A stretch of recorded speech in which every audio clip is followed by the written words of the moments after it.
In recent years, we've seen a surging new movement in Western culture that's been called the New Atheism. And what distinguishes the new atheism from the old traditional atheism seems to be that the new atheists are not content simply to eliminate religion from the public square, but rather they are set on the elimination of religious belief entirely, period. And certainly the enfant terrible of the new atheism has been Richard Dawkins, who is professor of biology at Oxford University, who has written a best-selling book called The God Delusion. What we're going to do is look at what Dawkins calls the central argument of my book, which is summarized on pages 157 and 158. If this argument fails, it means that at the heart of Dawkins' book, at the heart of his case, is basically a vacuum, a void, because this argument constitutes the centerpiece of his case against God. One of the greatest challenges to the human intellect has been to explain how the complex, improbable appearance of design in the universe arises. 2, the natural temptation is to attribute the appearance of design to actual design itself. 3, this temptation is a false one because the designer hypothesis immediately raises the larger problem of who designed the designer.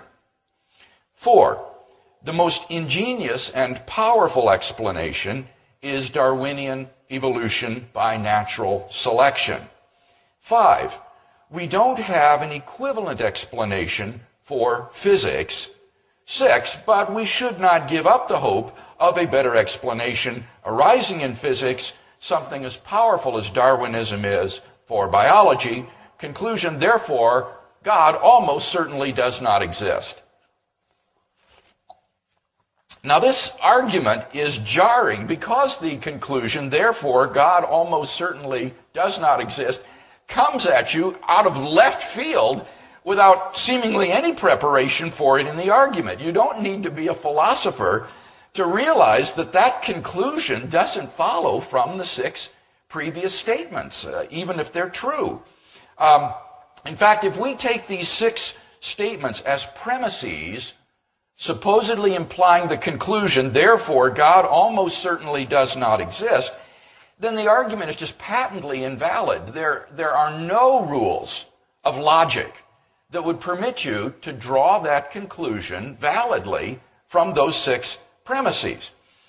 So perhaps a more charitable interpretation of Dawkins' argument would be to take these 6 statements not as premises in an argument, but simply as summary statements of the 6 steps in Dawkins' cumulative case for the conclusion that God does not exist. But even on this more charitable construal, it remains the case that the conclusion, therefore, God almost certainly does not exist, just doesn't follow from these 6 steps. Even if you concede that every one of them is true and justified, it doesn't follow that God doesn't exist. Well, what does follow from these 6 steps of Dawkins' argument? At most, all that follows is that we shouldn't infer God's existence on the basis of the appearance of design in the universe. In other words, we shouldn't believe in God's existence on the basis of design in the universe. But of course, that conclusion is quite compatible with God's existence, or even with justifiably believing in God's existence. Maybe we should believe in God's existence on the basis of a cosmological argument, or an ontological argument for God's existence, or a moral argument for God's existence. Maybe our belief in God isn't based on arguments at all. Maybe it's grounded in religious experience or based on divine revelation. Maybe God wants us to believe in him simply on the basis of faith alone. The point is that rejecting design arguments for God's existence does nothing to prove that God does not exist, nor even to prove that belief in God is unjustified. In fact, many Christian theologians have rejected arguments for God's existence without thereby thinking that they've committed themselves to atheism. So the argument is a failure, it seems to me, even if we concede for the sake of charity all of its 6 steps. It simply doesn't lead to the conclusion that God doesn't exist or that belief in God is unjustified. At most, it shows that we shouldn't believe in God on the basis of a design argument or inference. But in fact, I think that's conceding too much. It seems to me that several of the steps in this argument are plausibly false. For example, 5 and 6. When Dawkins is talking about an equivalent explanation for physics, what he's referring to there is the extraordinary fine-tuning of the initial conditions of the universe for life. Scientists in recent years have been stunned to discover that the existence of life anywhere in the cosmos depends upon a complex and delicately balanced set of initial conditions simply given in the Big Bang. This is often called the fine-tuning of the universe for life, and will be the subject of my lecture later this afternoon. But that's what he's admitting here in 5, is we don't have anything comparable to Darwinian evolution as a theory for explaining the fine-tuning of the universe for life. So that even if Darwinism succeeds in explaining the appearance of biological complexity, he says that does nothing to explain the fine-tuning of the universe, which is required for life to exist at all. But 6 says we shouldn't give up hope for finding something comparable to Darwinism in physics. Well, that will be the subject of what I want to talk about this afternoon, so I'll just leave that aside. But again, it seems to me that 5 and 6 are plausibly false. They're certainly not clearly true. But more importantly, take step 3, for example. Step 3 says, the temptation to attribute the appearance of design to design itself is a false one because the designer hypothesis immediately raises the larger problem of who designed the designer. Now, Dawkins' claim here is that you're not justified in inferring design as the best explanation for the complex order in the universe, because then a new problem arises immediately, namely, who designed the designer? And therefore, the design inference fails. Now, it seems to me that Dawkins' rejoinder here is flawed on at least 2 counts. First of all, in order to recognize an explanation is the best, you don't have to have an explanation of the explanation. In order to recognize an explanation as the best, you don't have to have an explanation of the explanation. This is a very elementary point in philosophy of science concerning inference to the best explanation. For example, if archaeologists digging in the earth were to discover artifacts resembling tomahawks and arrowheads and pottery shards, they would certainly be justified in inferring that these were not the result of the chance processes of sedimentation and metamorphosis, but were rather the products of intelligent design. They were crafted by intelligent agents, and that explanation would be the best, even if they had absolutely no idea who these people were or where they came from. Or again, imagine that astronauts going to the moon were to discover on the dark side of the moon a pile of machinery on the moon.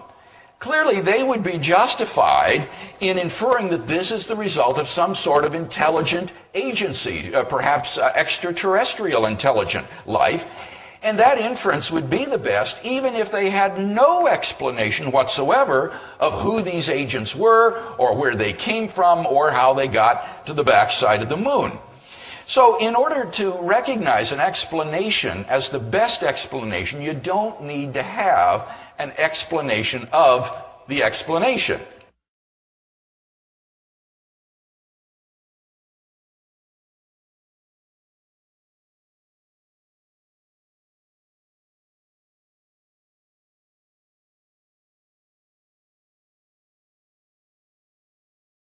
In fact, requiring that you have to have an explanation of the explanation obviously immediately leads to an infinite regress, because then you would need an explanation of the explanation of the explanation, and so on to infinity, so that nothing could ever be explained and science would be destroyed. So ironically, this principle that Dawkins seems to assume here or embrace would actually be destructive of science itself. So in the case at hand, in order to recognize that intelligent design is the best explanation of the appearance of design in the universe, you don't need to be able to explain the designer. Second point, however, Dawkins thinks that in the case of a divine designer of the universe, the designer is just as complex as the thing to be explained, so that no advance in explanation is made. Now, this objection raises all sorts of difficult questions about the role played by simplicity in assessing scientific explanations. Simplicity is just one of the criteria that scientists use in assessing competing hypotheses. Even more important than simplicity will be things like explanatory power, for example, explanatory scope. There will also be things like the degree of ad hocness, the degree to which this is contrived or artificial, its plausibility, and so forth. So that simplicity is just one of an array of criteria that must be balanced against each other in order to assess competing hypotheses. And some hypothesis may be less simple than another, but have much greater explanatory scope or explanatory power, and therefore be preferable despite its being less simple. You cannot simply dismiss a hypothesis on the grounds of simplicity without weighing it in conjunction with these other criteria. But let's leave those questions aside. I think the more fundamental mistake that Dawkins makes is his assumption that a divine designer is just as complex as the contingent universe. And I think that's clearly false. As an unembodied mind, God is a remarkably simple entity. As a non-physical entity, a mind is incredibly simple because it has no parts. A mind isn't composed of different parts to be a composition. And as for the salient properties of a mind, things like self-consciousness, rationality, and volition, well, those are essential to a mind. A mind could not lack those properties and still be a mind. So in contrast to the contingent and variegated universe with all its different properties and constants and quantities and inexplicable appearances of design, a divine mind is startlingly simple. Certainly, such a mind may have complex ideas. That's true.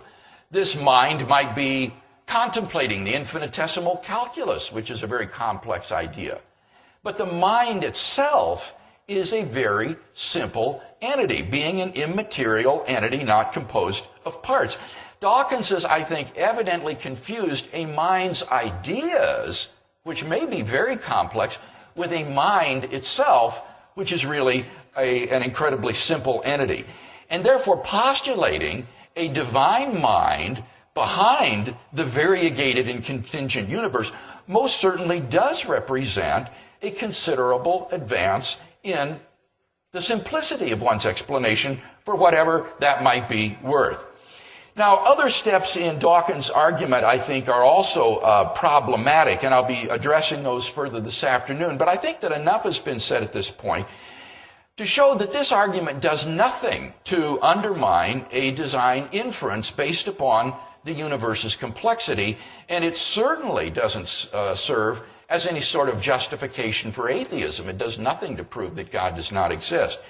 And therefore, it does seem to me that at the very center of Dawkins' book, there is a void. The book really collapses into this void that is taken by this clearly fallacious and invalid argument.